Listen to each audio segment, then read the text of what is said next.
नमस्कार, मी Ujjwala बैसाने. Yes Marathi news मध्ये आपलं स्वागत.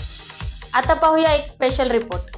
ठेकेदाराच्या अक्षम्य दुर्लक्षपणामुळे कळवण खुर्द येथील शेतकऱ्यांचं लाखो रुपयांचं नुकसान.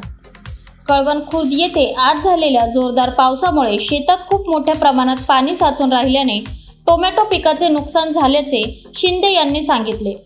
कळवण खुर्द येथे रस्त्याचे काम झाल्यानंतर पाईप टाकण्यासाठी ठेकेदारांना वारंवार सांगूनही त्यांनी रस्त्यातून साईड पट्टीला पाईप न टाकल्यामुळे टोमॅटोच्या शेतामध्ये पाणी साचल्याने टोमॅटो पिकाचे नुकसान होण्याची भीती शेतकरी शिंदे यांनी वर्तवली आहे.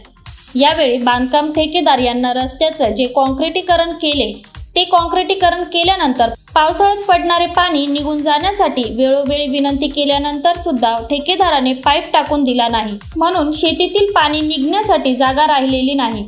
ठेकेदार साहेबांनी सिमेंट कॉन्क्रीटचा रस्ता केल्यानंतर शेतातून निघणारे पाणी हे दाबलं गेलं. वारंवार ठेकेदाराला विनवणी करून सुद्धा त्यांनी पाणी निघण्यासाठी पाईप टाकून दिला नाही. ठेकेदाराच्या या मनमानी कारभारामुळे सर्वसामान्य शेतकऱ्यांचं लाखो रुपयांचं नुकसान झालेलं आहे.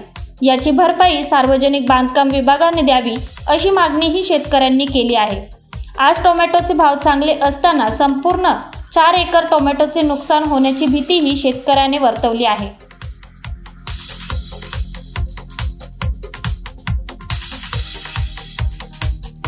आता आपल्या बरोबर बोलण्यासाठी संदीप शिंदे आहेत आणि कळवणमध्ये जोरदार पाऊस झाला. जोरदार पावसामुळे ठेकेदाराच्या हलगर्जीपणामुळे टमाटा पिकाचं प्रचंड नुकसान झालेले.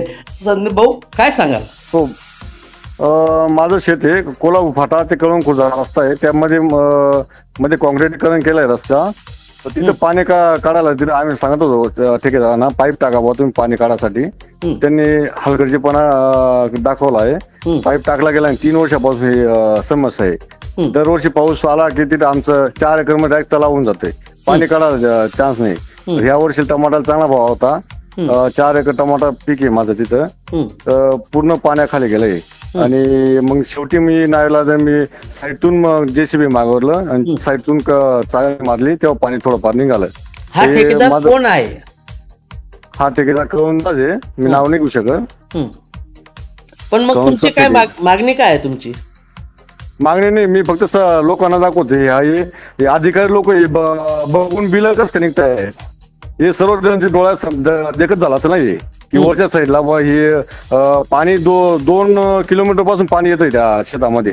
मग हे पाणी काढायचं यांचं काम होतं ना. चाऱ्या मारून साईडून चाऱ्या मारून बाहेर पाणी काढायची सोय करायला पाहिजे यांनी. सार्वजनिक बांधकाम विभाग लक्ष देत नाही का? नाही, मी वारंवार सांगून त्यांना की पाईप टाका, तिथं पाईप टाकला नाही त्यांनी. पण हे अधिकारी लोकांनी पाहिलं नाही का, हे छाती एवढा रस्ता वरती उचलला आणि तिकडच्या साईडला पुरं तलाव झाले. तुम्ही व्हिडिओ मध्ये बघू शकता ना तिथे पाणी कसं गेले. बरोबर आहे. सर्व आजूबाजूला पाणी. आजच्या रेट मध्ये माझं 4 एकर 1000 रुपये क्लॅट चालू आहे. 4 एकर टमाटा आहे. 4 एकर मध्ये मला 15 चौक 60 6,000 क्लॅट माल निघाला असता. हे नुकसान किती आहे आजच्या रेट मध्ये? मग हे नुकसान सार्वजनिक बांधकाम विभागाने नुकसान भरपाई द्यावी अशी तुमची मागणी आहे का? हो, माझी मागणी आहे. आणि तात्काळ माझी नोंद घेऊन नुकसान भरपाई करावी यांनी. आता आपल्या बरोबर बोलण्यासाठी जे संदीप शिंदे आहेत ते होते. त्यांचे 4 एकर टमाटे आज परिपूर्ण पाण्याखाली गेली व त्यामुळे पाणी टमाट्यात गेल्यामुळे मुळी चोकप होणे आणि सुकवा येण्याची शक्यता वर्तवला जात नाही. म्हणून शेतकऱ्यांनी आता सार्वजनिक बांधकाम विभागाने मोरी न टाकल्यामुळे नुकसान भरपाई देण्याची मागणी होत आहे.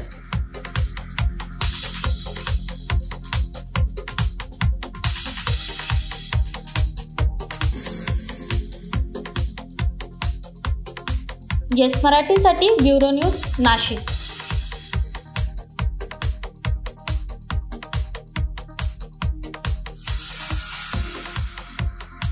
अशा प्रकारच्या ताज्या घडामोडींसाठी येस मराठी न्यूज यूट्यूब चॅनलला लाईक करा, शेअर करा आणि सबस्क्राईब करा आणि बघत रहा येस मराठी न्यूज.